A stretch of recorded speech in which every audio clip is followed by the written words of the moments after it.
ప్రపంచంలో పాస్పోర్ట్ విధానం అమల్లోకి వచ్చి 102 ఏళ్లు పూర్తయ్యాయి.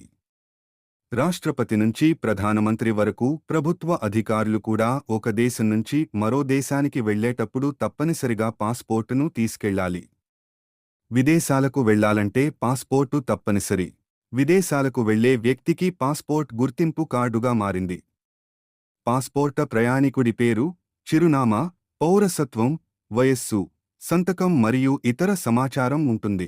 చార్లెస్ బ్రిటన్ రాజుగా అధికారం చేపట్టిన తర్వాత అతని కార్యదర్శులు తమ దేశ విదేశాంగ కార్యాలయం ద్వారా అన్ని దేశాలకు విదేశీ ప్రయాణాలకు అవసరమైన పత్రాలను పంపారు.